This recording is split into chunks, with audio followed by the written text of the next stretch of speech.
ден и нощ делающе да никого же отягощу. И паки, требуванию моему и сущим со мною послужисте руце Моисии. Препираше се же со юдеи на сон миштих по вся суботи. Свидетельствуя Иисуса бъйти Христа истинного Месию. Противещим се же юдею ми хулещим оттряс ризи своя рече к ним. Кров ваша на глави вашия. Чист аз.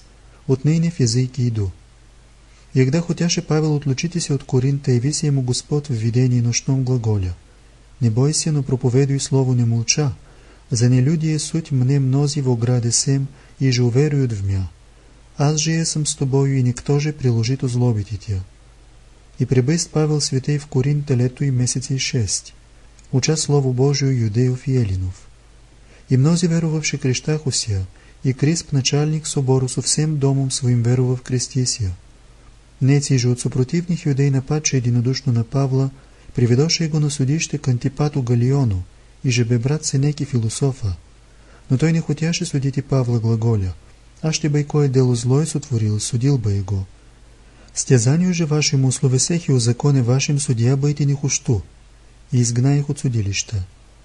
Посем Павел святей еще там одени доволни прибыв, и братю целував отплыв в Сирию с сущими с ним. Последовавши же ему и Акила с Прескилою, и присташе в Ефесе, и деже проповедуя Слово Господне, многие силы творяше святый апостол Павел. Не точи оборуци его чудотворни бяху, прикосновением целящия всяк недуг, но и обрусци его, и главотяжи напоенни пота тела его, туюжде чудотворение силу имееху. Возлагаеми босуще на болящи аби изцеляху тех и духи лукави от человеков изгоняху. То видяще неци от скитающих си юдей обаянник дързнуше имя Господа Иисуса над бесними призивати глаголюще. Заклинаем во Иисусу, гоже Павел проповедует. Отвещав же дух лукава и рече: Иисуса знаю, и Павла свем. Вы же кто есте? Изкача на них човек в нем же бе дух лукавый, одолеваше ония, и укрепив се на них, бияше ония и уизвляше, яко едва не ги му бежати им от рук безнаго. И уведено бъйст то во всем Ефесе и юдеем же и елинум, и нападе страх на всех, и величаше се имя Господа Иисуса, и веруваше в него мнози. И же бяхо в ограде волхвующи, и ти приемше светую веру, собраше книги своя волшебния, изчетше цену их, обретоше сребра 5 тем и сожгоше книги пред всеми. Сице крепко Слово Господне растяше и крепляше се. Желаше же Павел идти во Иерусалим и глаголаше: «Бывшу мне во Иерусалиме, подобает мне и Рим видети». Егда в уста смятение во Ефесе от делатели храма Артемидина, Павел святей по трилетоном таму умедлении, изейде в Македонию, оттуда прииде в Троаду, и даже пребъй в 7 дней, егда собраше се ученици в ден недельни и преломити хлеба. Сотвори к ним беседу долгою. Хотяше бо наутре изейти оттудо и простре слово до полунощи, свеща многим в горнице той горяще им. Юноша женеки именем Евтих седя во окне, отяготи се сном глубоким и паде от трекровника долу и взяше го мертва. Сошедже Павел нападе на ню, беме го рече: «Не молвите, ибо душа его в нем есть». И пак и взейде Павел в горницу и приведоше отрока живо и утешеше се немало. Довольно же Павел святей беседував даже до зари и вся верния целував отиде оттудо. И пришед в Милит, посла во Ефес призвати к нему духовния чин. Сам бо не хотяше во Ефес пойти да не будете му закуснение, понеже чташе се бъйти в Иерусалиме. Пришедшо же к нему из Ефеса духовному чину сотвори апостол поучительное слово. Внимайте, рече, себе и всему стаду. В нем же вас Дух Святый постави епископа и пасти церковь Господа и Бога, и уже стяжа кровью своею. И прорече ему имевших поучествие говнити к ним волцех тяжких. Сказаше ему намеренном пути своем: аз, рече, связан духом гряду во Иерусалим, хотя ще в нем приключите се не ведей. Глаголит же мне Дух Святый, яко уза и мене и скорби ждут во Иерусалиме, но нест мне попечение осем не единого, не имам душу мою честно себе, разве еже скончати течение мое с радостью, и службою же приях от Господа соврешити. Егда же рече к ним: не сия аз вем, яко к тому не узрите лица моего вы все. Тогда много бъйст плач всем и нападче на вою Павлово облобойзаху того, скорбяще наипаче условесие же рече им, яко к тому не имут лица его озрети, и провождаху святаго апостола в корабль. Он же последний всем дав целование и отце плавания. И прошед многие, яже на приморьях, яже на островах, грады и страны, и всюду верния поставив и утвердив пристав у Птолемаиде и прииде в Кесарию. И обитав дому святаго Филипа апостола, единого от 7 дяконов бивша. Прииде же к святому Павлу пророк именем Агав, той взем пояс Павлов, связа свои руце и нозе и рече: тако глаголите Дух Святый, муже гоже есть пояс сей, тако свяжут во Иерусалиме юдеи и предадят в руци языков. Сия слышавши братья молиша Павла со слезами да не восходит во Иерусалим. Отвещав же Павел рече к ним: что творите плачущи и сокрушающи ми сердце?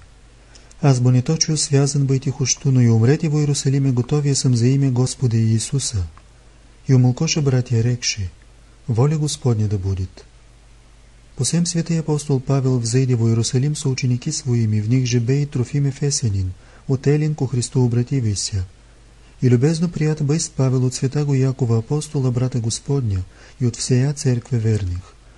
В то время придошел от Асии во Иерусалим на празник иудеи, и же бяху ненавистница и Павловой, и всюду во асийских странах ковна него воздвизаху.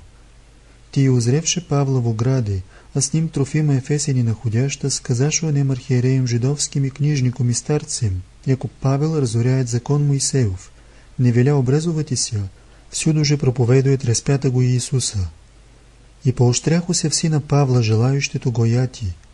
Егда они и же от Асии юдеи видеше святаго Павла в празник в церкви Соломоновой, абе вадяще нань, подвигоше весь народ, и устремивши се возложише нань руце вопиюще: мужи Израил тести, помозите, сее с човек и жена люди и закони на место сие глаголит хулная, и ще же и Елина и введе в церковь и оскверни святое место сие. Мняхо бояко и Трофима Павел в церковь введе. И подвижи се град весь, и бъйст стечение людям, и емше Павла влечаху вон из церкви, и абие затворише се двери. Хотяхо же убити его, но не в церкви, да не осквернят места святаго. В то време весно сотвори се тысячнику спира и стригущия града, яко весь Иерусалим возмутися. Он же абие поем войны и сотники притече к церкви. И видевши люди тысячника и войны, престаше бити Павла. Тысячник жияте го, повеле связать его веригами железными двема и вопрошаше: кто обо есть и кое зло сотвори. Народ же взиваше к тысячнику да убиет Павла. И не можеше тысячник вины Павлова и разумети молвейна ради народния, и повеле отвести его в полк. Народа же множество последовавше тысячнику и войном кричаще да убиен будет Павел. Егда бяху на некоем месте високом степени имущим, моли Павел тысячника да повелите му нечто к народу провещати, и не възбрани тысячник. Обращ се обо Павел к народу, стоя на степених, возгласи к ним еврейским языком глаголя: мужи, братья и отцы, услышите мой к вам ныне ответ. И нача сказывать о своей прежней по закону Моисееву ревности, и как гряды в Дамаск облистан бый с небесным светом, и как увиде Господа, посылавши его в языки. Народ же, не хотя словеси го более слышите, воздвигоше глас свой глаголющий к тысячнику: возьми от земли таковаго, не подобает бо ему жити. То вопиюще, метаха одежди и прах на въздух от ярости, обиено Павлов бъйти хотяще. Тысячник же в полк отвести го повеле, и хотяше того рана ми изтезати да разумеет за кою вино тако нань вопиет народ. Егда протягоше Павла верми, еже бити его, рече Павел к стоящему над ним сотнику: человека римлянина и неосуждена лет ли ест вам бити? Сотник же приступил к тысячнику рече: вижте, что хочешь сотворите, человек бо сей римлянин есть. Приступил же тысячник вопроси Павла: римлянин ли еси тей? Он же рече: ей. И глагола тысячник: аз многою ценою наречение жительства се го стяжах, я би отуз разреши его. В утре же тысячник повеле прийти архиереями всему собору их, постави пред ними Павла святаго. И возрев Павел на собор рече: мужие братие, аз всею совестью благою жительствувах пред Богом даже до сегодни. Архиерея Анания повеле предстоящим ему бить его уста. Павел же рече к нему: битите имат Бог стено повапленная. Хотя бы судите по закону, приступаеше закон, бити мя веля неповинно. И разумев Павел святый, яко в соборе том част един е сцадокей, а другая част фарисей, Возвав сонмищи глаголя.